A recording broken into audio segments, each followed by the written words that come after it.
Cinema എങ്ങനെയുണ്ട്? ഉഷേ, അമ്മയ്ക്ക് എങ്ങനെയുണ്ട്? കുറവുണ്ട്. രമയുടെ കല്യാണം അറച്ചല്ലോ. അടുത്ത ചിങ്ങത്തിലാ. ഓണത്തിന് എല്ലാരെയും കൂട്ടി വരണം. തീർച്ചയായിട്ടും. നല്ല പടാ. ആണോ?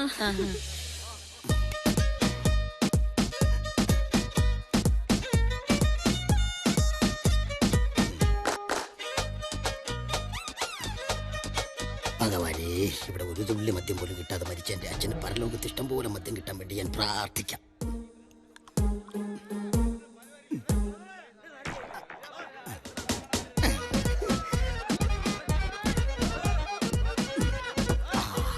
അച്ഛാ, ഒരു പഴം ഞാൻ എടുത്തോട്ടെ. ഇരിപ്പ് കണ്ടാ അറിയാൻ സമ്മതിച്ചു.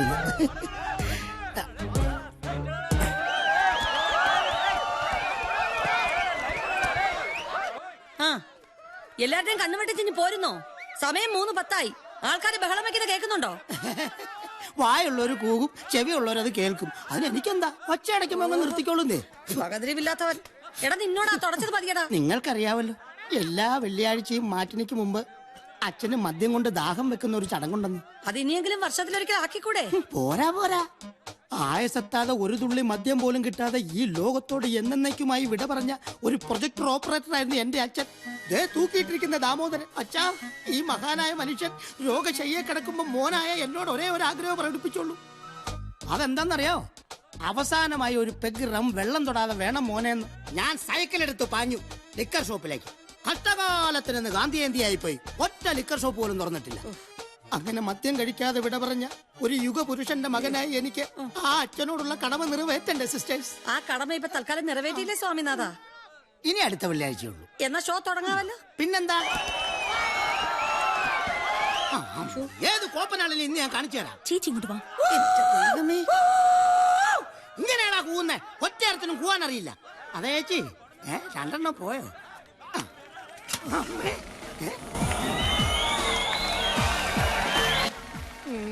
പടം തെളിഞ്ഞ്.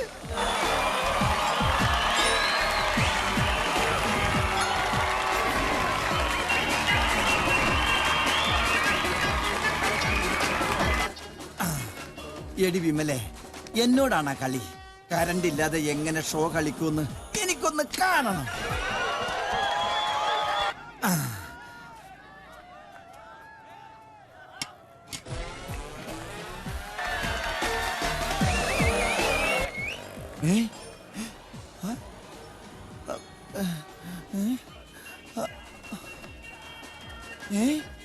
അപ്പൊ ഇത്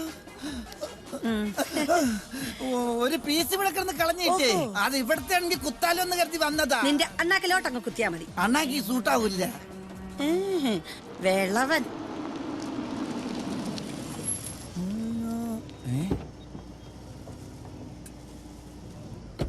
ആ മുതലാളി വരണം. ഇന്നെങ്ങനെയുണ്ടോ കളക്ഷൻ അല്ലേ മുതലാളി? ഇങ്ങനെ പോയ മിക്കവാറും അവളുമാരി ടാക്കീസ് പൊളിച്ച് മുതലാളിയുടെ പ്ലാൻ പോലെ നല്ല ഒന്നാന്തര AC DTS തിയേറ്റർ ആയിട്ട് പണിയടാ. DTS അല്ല, അവളുമാർ അതിനേക്കാളും വലുത് പണി. ഈ തിയേറ്റർ പൂട്ടിക്കാൻ നിനക്കൊരു ചായക്കട ഇട്ടുന്നുണ്ട്. നാളെ എത്രയാടാ? മുതലാളി അങ്ങനെ പെട്ടെന്ന് പൂട്ടിക്കാൻ പറ്റുമോ? പിന്നെ മുതലാളി, മലപ്പുറത്തൊരു മഹാമാന്ത്രികനുണ്ട്. കുറച്ച് കാശ് ചെലവുണ്ട്. അതായത് കോഴിമുട്ടയിൽ കൂടോത്രം ചെയ്ത് ആവാഹിച്ച് അവളുമാരുടെ പറമ്പിക്കൊണ്ട് കുഴിച്ചിട്ടാല് 7 ദിവസം കഴിയുമ്പോ മുട്ട വിരിഞ്ഞ് കുഞ്ഞാവും അല്ലേ? എന്താ ഈ പച്ചക്കറിയൊക്കെ ആയിട്ട്? അതവിടെ ഇരിക്കട്ടെ. നിന്നെ ഏൽപ്പിച്ച കാര്യം എന്തായി? മുതലാളി കണ്ടോ, ഒരു ദിവസം ഞാൻ ഈ ടാക്കീസിൽ കയറും, എന്നിട്ട് ഫിലിം ഓടിക്കുന്ന പ്രൊജക്ടർ അടിച്ച് മാറ്റും. അതെന്താടാ ഒരു ദിവസം ആക്കുന്നത്? ഇന്നായിക്കൂടെ? ഇന്ന് വെള്ളിയാഴ്ച അല്ലേ? ഇന്ന് പ്രൊജക്ടർ അടിച്ച് മാറ്റാൻ പറ്റിയ ദിവസം അല്ല. മുതലാളി, കടയിലെ സാധനങ്ങളൊക്കെ തീർന്നു. ആദ്യം പറഞ്ഞ കാര്യം ചെയ്യേ, എന്നിട്ട് സാധനമൊക്കെ വാങ്ങിച്ചുതരാം. ഇങ്ങനെയാണെങ്കിൽ ടാക്കീസ് കോപ്പ് പൂട്ടും.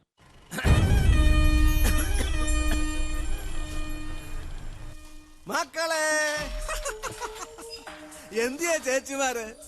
ഗംഗമോളെ, വിമല മോളെ, പാപ്പച്ചാൻ വന്നു കേട്ടോ. എങ്ങനെയുണ്ട് പഠിത്തൊക്കെ? നന്നായിട്ട് പോകുന്നോ? ദേ, നമ്മുടെ തോട്ടത്തിൽ ഇന്നലെ കൊണ്ടുവന്നാ നല്ല ഫ്രഷ് സാധനം. ഇന്ന് പുതിയ സിനിമയാണല്ലേ? എങ്ങനെയുണ്ട്? ആളൊക്കെ ഉണ്ടോ? ഓ, ആളിന്റെ കാര്യമൊന്നും പറയണ്ട അച്ചായ. ഒരു തിയേറ്റർ ഒക്കെ നടത്തിക്കൊണ്ട് പോകാൻ വലിയ കഷ്ടപ്പാടാ അച്ചായ. വളരെ ശരിയാ. ഇത്രയും പോന്ന് ഈ മക്കളെ വെച്ചോണ്ടോ ഒരു സിനിമ ടാക്കീസ് നടത്തിക്കൊണ്ടു വന്ന് വെച്ചാൽ നിസ്സാര കാര്യമൊന്നും അല്ല. വിമല മോളെ സമ്മതിക്കണം. അല്ല, കഴിഞ്ഞ ദിവസം ടാക്കീസ് വന്ന് ആരൊക്കെയോ ബഹളം വെച്ചെന്നോ പോലീസ് വന്നെന്നൊക്കെ കേട്ടല്ലോ. അല്ല, ഞാൻ സ്ഥലത്തില്ലായിരുന്നു. ആരൊക്കെ അവര്? ആരാന്നുള്ളത് അയച്ചവർക്കല്ലേ അറിയത്തുള്ളൂ.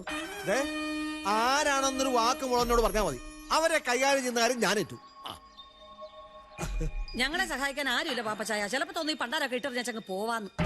സത്യം പറയാമല്ലോ മക്കളെ, എനിക്കും പറയാനുള്ളത് തന്നെയാ.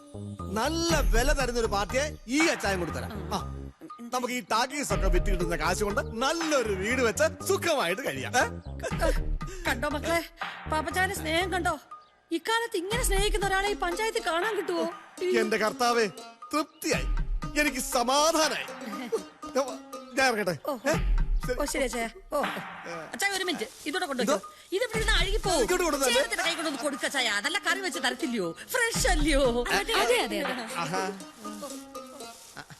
ചേച്ചിക്ക് 2 വർത്താനം പറഞ്ഞൂടായിരുന്നു. അയൊക്കെ നാണമില്ലടി. അയാളോട് എന്തോ പറയാനാ ഈ പാപ്പയ്ക്കൻ മയിലാളി.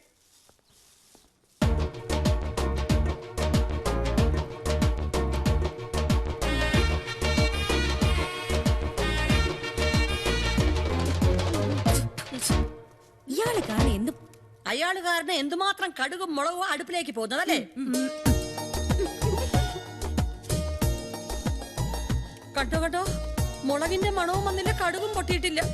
ആ ദുഷ്ടൻ ചിരിച്ചോണ്ട് വന്ന് നല്ല പ്രാക്കും രാഗിട്ടാ പോയിരിക്കുന്നത്. നമ്മള് 4 പേരും 4 വഴിക്കും പിരിയണോന്നാ അവന്റെയൊക്കെ മനസ്സിലിരിപ്പ്. ആ പോപ്പച്ചൻ പണ്ടാരക്കാലിന്റെ കണ്ണ് കുത്തി പൊട്ടിപ്പോണേ എന്റെ ഭഗവതി. ഐഡാമോ, ആഹാ, പാപ്പച്ചായനോ? എടീ, എന്തിനാ നീ ഇങ്ങനെ ഓടി നടന്ന് പോസ്റ്റ് ഒട്ടിച്ച് കഷ്ടപ്പെടുന്നത്? എന്റെ അച്ചായ, എന്ത് ചെയ്യാനാ?